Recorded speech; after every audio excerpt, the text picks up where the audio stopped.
Hi guys, welcome to spicy home. எல்லோரும் எப்படி இருக்கீங்க? என்னோடய சேனலை சப்ஸ்கிரைப் பண்ண எல்லாருக்கும் ரொம்ப நன்றி. இனிமேல் என்னோடய வீடியோ பார்த்துட்டு என்னோடய சேனலை சப்ஸ்கிரைப் பண்ணலை அப்படின்னா மறக்காமல் சேனலை சப்ஸ்கிரைப் பண்ணுங்கள். இன்றைக்கி வந்து ஒரு ஸ்பெஷல் டே. என்னென்னு பார்த்தீங்கன்னா எங்களுக்கு வெட்டிங் ஆனிவர்சரி. அந்த விளாக் தான் இன்றைக்கி நம்ம பார்க்க போகிறோம். நம்ம யூடியூப் ஸ்டார்ட் பண்ணி வர ஃபஸ்ட்டு வெட்டிங் ஆனிவர்சரி தான் இது. எங்கள் கல்யாணம் பார்த்தீங்கன்னா ஆகஸ்ட் 31 ஆவணி 15 2006 வந்து எங்களுக்கு கல்யாணம் ஆச்சு. இப்போ பார்த்தீங்கன்னா 18 வருஷம் முடிஞ்சு 19வது வருஷத்தில் அடி எடுத்து வைக்கிறோம். எல்லா வருஷம் பார்த்தீங்கன்னா ஒரு 50 பேர் இல்லைன்னா ஒரு 60 பேர் ரிலேட்டிவ், ஃப்ரெண்ட்ஸ் இவங்கெல்லாம் தான் விஷ் பண்ணுவாங்க. அதே வந்து எங்களுக்கு ரொம்ப பெருசாக இருக்கும். அதை விட தாண்டி இந்த வருஷம் பார்த்தீங்கன்னா நம்ம யூடியூப் ஃபேமிலியில் கிட்டத்தட்ட 500 பேருக்கு மேலே இருக்கும். எல்லாத்தோட பிளஸ்ஸிங் எங்களுக்கு ரொம்ப முக்கியம். அதை நினச்சா தாங்க ரொம்ப சந்தோஷமாக இருக்குது. அதை மறக்காமல் வீடியோ பார்த்துட்டு எங்களையே பிளஸ் பண்ணுங்கள். இன்றைக்கி பார்த்தீங்கன்னா காலையிலேயே மச்சான் வெளியில் கிளம்பிட்டாங்க. நிதிக்குட்டிக்கு இன்றைக்கி ஸ்கூல் இருக்குது. நான் மட்டும்தான் இருக்கேன். அதனால் சரின்ட்டு வீட்டிலே விளக்கு போட்டு சாமி கும்பிட்டாச்சு. ஈவினிங் இன்றைக்கி அதை விட ஒரு ஸ்பெஷல் என்னன்னு பார்த்தீங்கன்னா சனி பிரதோஷம். அதனால் சரி ஈவினிங் வந்து எல்லோரும் சேர கோவிலுக்கு போய்க்கலாம் அப்படின்ட்டு தான் இன்றைக்கி வந்து நான் இப்போ காலையில் கோவிலுக்கு போகல. நாங்கள் வந்து பார்த்திங்கன்னா எப்போவுமே பிரதோஷத்துக்கு வந்து கோவிலுக்கு போவோம்.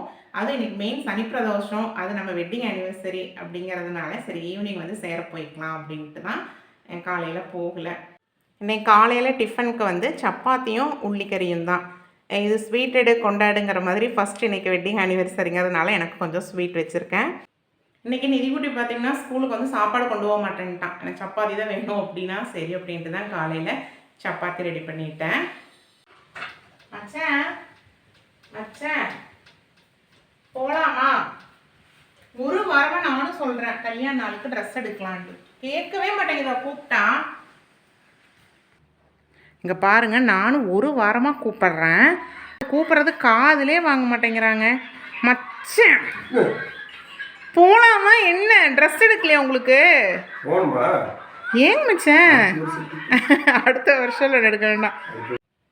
உங்கள் வீட்லேயும் இப்படித்தானா அப்படின்னு மறக்காமல் கமெண்ட்டில் சொல்லுங்கள். நானும் ஒரு வாரமாக சொல்கிறேங்க போகலான்னு, கண்டுக்கவே மாட்டேங்கிறாங்க. எப்போவுமே வந்து ட்ரெஸ் எடுக்கவே மாட்டாங்க. ஆனால் எனக்கு பார்த்திங்கன்னா எப்போ அடிஷ்னலாக 2 செட்டு எப்பவும் புதுசு வச்சுருப்பேன். எல்லார் வீட்லேயுமே பார்த்திங்கன்னா லேடிஸ் வந்து எப்போவுமே அடிஷ்னலாக 1ஓ 2ஓ வச்சுருப்போம். ஆனால் இந்த ஆம்பளை வந்து வச்சுருக்கிறது 10 ட்ரெஸ் தான் இருக்குது. ஆனால் புதுசு எடுக்கலாம் அப்படின்னா வரவும் மாட்டாங்க, எடுக்கவும் மாட்டாங்க. இன்றைக்கி பார்க்குறேங்க எப்படியோ ஒரு வழியாக கூட்டிகிட்டு போய்த்தான் ஆகணும். எப்படியோ சமாளித்து கூட்டிகிட்டு வந்துட்டாங்க கடைக்கு. கடையில் வந்து வந்த உடனே பார்த்திங்கன்னா இவங்களுக்கு வந்து ரைட் சைடில் தான் இருக்கும். ஆனால் வேகமாக லெஃப்ட் சைடு போனாங்க. நானும் சரி எதுக்கடா போகிறாங்க அப்படின்னு சொல்லி நானும் பின்னாடியே போனால் கரெக்டாக பார்க்குறேன் இன்னர்ஸ் எடுக்கிறதுக்கு போனாங்க. உனக்கு தேவை புதுசு தானே, அதில் எதாக இருந்தால் தான் என்ன அப்படின்னு. நானும் அதுக்கப்புறமேல சும்மா இருங்க, வந்து ஒழுங்காக ஃபேன் ஷர்ட் எடுங்க, இப்போ தான் இன்னர் எடுக்க போகிறாங்க அப்படின்னு சொல்லிட்டு தான் அப்புறம் இந்த பக்கம் வந்தோம். அப்புறம் தப்பி எல்லாம் கண்டுபிடிச்சி ஏதோ 2-3 செட்டு எடுத்தாங்க.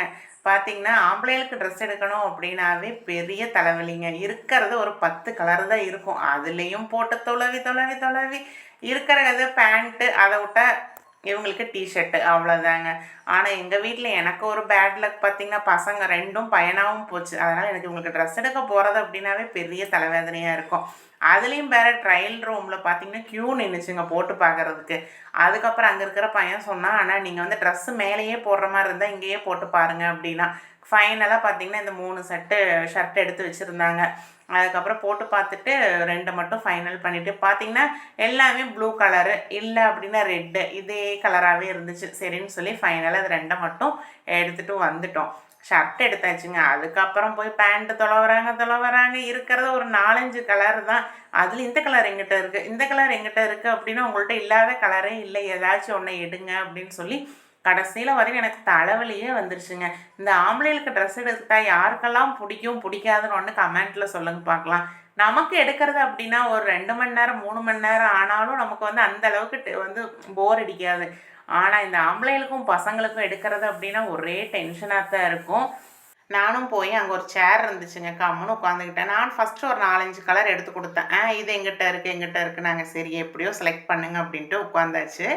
அன்னைக்கு பார்த்திங்கன்னா காலையிலேருந்து ஸ்வீட் வந்து எதுவுமே செய்யலை. சரி அப்படின்ட்டு வந்த உடனேயே பாயாசம் தான் ரெடி பண்ணலாம் அப்படின்ட்டு. ஏன்னா பக்கத்து வீட்டில் வேறு எல்லாத்துக்கும் தெரியும், அவங்களுக்கு ஏதாச்சும் ஒன்று கொடுக்கணுமே அப்படிங்கிறதுக்காகவே பாயாசம் தான் ரெடி பண்ணியிருந்தேன். இதுவுமே வந்து நான் வந்து ஃபஸ்ட்டு டைம் தான் ட்ரை பண்ணேன். ஆனால் சூப்பராக வந்துருச்சு. இது வந்து நான் எப்போவுமே அரி பாயாசம் வைப்பேன். ஆனால் சம்பா அரிசியில் வைப்பேன். இங்கே வந்து கிடைக்கும். குருணையாக இருக்கும். அதில் தான் வந்து நான் பாயாசம் வச்சுருக்கேன். இது வந்து நம்ம ஊர் பச்சை அரிசியிலேயே வந்து கேரமல் ரெடி பண்ணி பாயாசம் வைக்கிறது எப்படின்னு பார்க்கலாங்களா? அதுக்கு வந்து நான் வந்து ஒரு பச்சரிசியும் ஒரு 1/2 மணி நேரம் நல்லா கழுகி ஊற வச்சுருந்தேன். அதுக்கப்புறம் அதை தண்ணியெல்லாம் வடிச்சிட்டு மிக்சியில் போட்டு 1 பல்ஸில் ஒரு 2 உடையிற மாதிரி எடுத்துக்கலாம். இப்போ ஒரு பாத்திரத்தில் வந்து நான் 1 லிட்டர் பால் ஊற்றி நல்லா காய வச்சு அதுக்குள்ளே நம்ம அரைச்சி பொடிச்சு வச்சுருக்கோம் இல்லைங்களா, அந்த அரிசியை போட்டு நல்லா கலந்து விட்டுறலாம். இப்போ அது நல்லா வெந்துக்கிட்டே இருக்கட்டும். பக்கத்துலேயே வந்து நம்ம கேரமல் வந்து ரெடி பண்ணணும். அதுக்கு நான் வந்து 1 கப்பு சுகரை போட்டு நல்லா கேரமல் ரெடி பண்ணேன். அதுக்கு வந்து நம்ம அடுப்பை வந்து கொஞ்சம் மீடியம் ஃப்ளேமில் வச்சு கலக்கணும் அப்படின்னா சீக்கிரம் வந்து கேரமல் ரெடி ஆயிரும்.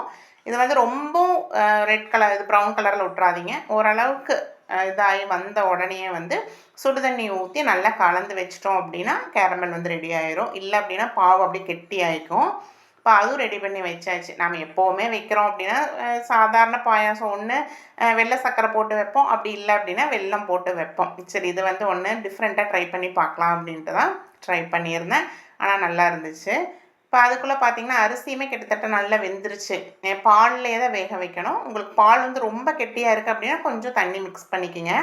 இப்போ நான் வந்து கொஞ்சம் கவர் பால் வந்து கெட்டியாக தான் இருக்கும். அதனால் நான் தண்ணி ஊற்றி தான் காய வச்சு அரிசியும் போட்டு வேக வச்சேன். இப்போ கேரமெல்லும் பார்த்திங்கன்னா ரெடி ஆயிடுச்சு. நம்மளுக்கு வந்து மெயின் ஏதாச்சும் ஒரு ஃபங்க்ஷன் அப்படின்னாவே வீட்டில் பர்த்டேவாகட்டும், இந்த மாதிரி வெட்டிங் ஆனிவர்சரி எதுவாக இருந்தாலும் ஒரு பாயாசம் வச்சு வச்சிட்டோம் அப்படின்னா பிரச்சனை இல்லை. அன்றைக்கி நான்வெஜ் எடுக்கிறதுக்கும் வழி இல்லை. ஏன்னா சனிக்கிழமையாகவும் போச்சு, பிரதோஷமாகவும் போச்சு. அதனால் வந்து வெஜிடேரியன் தான் அன்றைக்கி. இப்போ அரிசி வந்து நல்லா வெந்துருச்சு. பார்க்குறப்ப பார்த்திங்கன்னா கொஞ்சம் கெட்டியாக இருக்கிற மாதிரி தான் இருக்கும். ஆனால் நம்ம சர்க்கரையெல்லாம் போடையில் ஓரளவுக்கு லூஸ் ஆகிக்கும். உங்களுக்கு அப்படியும் கெட்டியாக இருக்குது அப்படின்னா கொஞ்சம் பால் வேணாலும் காய்ச்சி ஊற்றிக்குங்க. இப்போ அந்த சுகர் சிரப்பை சேர்த்து கலந்து விட்டோம் அப்படின்னா கலரே பார்த்திங்கன்னா அப்படியே சூப்பராக வந்துடும். அப்புறம் அந்த சுகர் வந்து நமக்கு பத்தாது. அதுக்கப்புறம் அடிஷ்னலாக உங்களுக்கு எவ்வளோ இனிப்பு வேணுமோ அதுக்கு தகுந்த மாதிரி ப்ளைன் சுகர் வந்து ஆட் பண்ணிக்கலாம். நான் வந்து மறுபடியும் ஒரு 1/2 கப்பு சர்க்கரை வந்து போட்டிருந்தேன். அதையும் போட்டு நல்லா கலந்து விட்டுருங்க. இப்போ நான் வந்து ஏலக்காயை மிக்சியில் வந்து சர்க்கரையும் போட்டு நுணுக்கி வச்சுருந்தேன். அதில் வந்து நான் 2 ஸ்பூன் ஏலக்காய் தூளும் போட்டு நல்லா கலந்து விட்டாச்சு. இதுக்கு அடுத்து இதில் வேறு ஒரு ஸ்பெஷலும் கூட என்னன்னு பார்த்தீங்கன்னா, நாம் வந்து எல்லா பாயாசத்துக்கும் சும்மா வந்து முந்திரியும் திராட்சையும் நெய்யில் வந்து அப்படியே வறுத்து போட்டுருவோம். இதுக்கு வந்து ஃபஸ்ட்டு நெய்யில் நான் வந்து எங்கள் வீட்டில் திராட்சை அதிகம் பிடிக்காது. அதனால் ஒரு 4-5 தான் போட்டிருக்கேன். நீங்கள் இன்னும் கொஞ்சம் வேணாலும் அதிகமாக வேணாலும் போட்டுக்கலாம். ஃபஸ்ட்டு வந்து திராட்சையை போட்டு நல்லா இந்த மாதிரி புஷ்ஷுன்னு வந்ததுக்கப்புறம் எடுத்து பாயாசத்துக்குள்ளே போட்டுருங்க. அதுக்கப்புறமேலு முந்திரி பருப்பை வந்து சின்ன சின்னதாக உடச்சி வச்சுக்கோங்க. உடச்சி அதையும் வந்து அந்த நெய்யில் கொஞ்சம் கலர் மாறின உடனேயே என்ன பண்ணணும், மறுபடியும் அதில் ஒரு 2 ஸ்பூன் சர்க்கரை போட்டு இதையும் வந்து நம்ம கேரமல் ஆட்டை ரெடி பண்ணணும். அந்த முந்திரி பார்த்திங்கன்னா அந்த சர்க்கரையோடு சேர்ந்து நல்லா ப்ரௌன் கலரில் வரும். அது வரைக்கும் கைவிடாமல் அப்படியே கலக்கிக்கிட்டே இருங்க. அதுக்குள்ளே அதை வந்து நல்லா ப்ரௌன் கலர் ஆயிடுச்சு அப்படின்னா ஒரு பிளேட்டில் வந்து லேசாக நெய்யை தடவி வச்சுக்கோங்க. அப்படி இல்லை அப்படின்னா பட்டர் பேப்பர் இருந்தாலும் சரி, அதுலேயும் எடுத்து இது நல்லா கலர் பார்த்திங்கன்னா தெரியும். ஒரு ப்ரௌன் கலரில் வந்ததுக்கப்புறம் அதை எடுத்து இதில் ஊற்றி வச்சிடலாம். ஒட்டாமல் வரும். அதனால தான் ஒரு பிளேட்டில் நெய் இல்லைன்னா பட்டர் பேப்பரில் இதை எடுத்து அப்படியே ஊற்றிடுங்க. ஊற்றி ஜஸ்ட்டு கொஞ்சம் நேரம் ஆற வச்சிங்க அப்படின்னா அது நல்லா நம்ம கடலை மிட்டாயெல்லாம் இருக்கும் இல்லைங்களா, அதே மாதிரியே ரெடி ஆயிரும். பார்க்குறதுக்கே பார்த்திங்கன்னா அழகாக இருந்துச்சு. இப்படி தான் கடலை மிட்டாய் வந்து ரெடி பண்ணுவாங்க. அப்புறம் சரின்னு சொல்லி கொஞ்சம் நேரம் ஆற வச்சு எடுத்துகிட்டு வந்துட்டேன். இப்போ பாயாசம் பார்த்திங்கன்னா கிட்டத்தட்ட ரெடி ஆயிடுச்சு. இப்போ இதே வந்து லேசாக இப்படின்னு எடுத்திங்கனாவே வந்துடும். இதே சின்ன சின்னதாக உடச்சி என்ன பண்ணணும், நல்லா கொட்டிக்கணும். ஏதாச்சும் ஒரு கல்லோ இல்லை அம்மிக்கல் ஏதாச்சும் இருந்துச்சு அப்படின்னா நல்லா நுணுக்கிங்க. ரொம்ப நுணுக்க வேண்டாம், ஒன்றும் பாதியமாக ஒரு தட்டு தட்டினீங்க அப்படின்னா நல்லா பவுட்ரு மாதிரி ஆயிரும். இப்போ இதை வந்து மொத்தத்தையும் உள்ளே கலக்க வேண்டாம். நாம் வந்து எடுத்து குடிக்கிறதுக்கு கொடுப்போம் இல்லைங்களா, சர்வ் பண்ணையில் பவுலில் ஊற்றிட்டு அதுக்கு மேலே கொஞ்சம் மேலே மட்டும் தூவி கொடுத்துட்டீங்க அப்படின்னா அதை எடுத்து அப்படியே குடிக்கையில் பார்த்திங்கன்னா டேஸ்ட் வந்து மொறுமொறுன்னு இருக்கும். வாய்க்கு வந்து நமக்கு அடிப்படையில் டேஸ்ட்டும் நல்லாயிருக்கும். இது வந்து கண்டிப்பாக இந்த மாதிரி ஒரு டைம் ட்ரை பண்ணி பாருங்கள். எப்போவுமே வந்து ஒரே மாதிரி பாயாசம் குடித்து போர் அடிக்குது இல்லைங்களா, அதனால் இந்த மாதிரி ட்ரை பண்ணி பாருங்கள். இப்போ இந்த மாதிரி பவுலில் ஊற்றி கொஞ்சமாக மேலே தூவி கொடுத்துட்டீங்க அப்படின்னா பார்க்குறதுக்கும் புதுசாகவும் இருக்கும், குடிக்கிறதுக்கும் டேஸ்ட்டு நல்லாயிருக்கும்.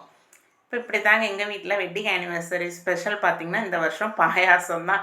என் மச்சானுக்கு வந்து நான்வெஜ் இல்லைனாங்க. அப்புறம் நைட் வந்து ஹோட்டலுக்கு போகலான்னாங்க. நான் தான் சரி பிரதோஷமாகவும் இருக்குது வேண்டாம் அப்படின்ட்டு தான் போகலை. அதுக்கப்புறம் ஈவினிங் பார்த்திங்கன்னா எல்லாம் ரெடி ஆகி கோவிலுக்கும் போயிட்டு வந்துட்டோம். போயிட்டு வீட்டுக்கு வந்துட்டு ஒரு கொஞ்சம் ஃபோட்டோலாம் எடுத்தோம். அதையும் நான் வந்து ஆட் பண்ணியிருக்கேன். இந்த வீடியோ வந்து கண்டிப்பாக உங்களுக்கு பிடிச்சிருக்குன்னு நினைக்கிறேன். பிடிச்சிருந்துச்சி அப்படின்னா சேனலை மறக்காமல் சப்ஸ்கிரைப் பண்ணி சப்போர்ட் பண்ணுங்கள். டெய்லி மினி விலாகில் மீட் பண்ணலாம். தேங்க்யூ.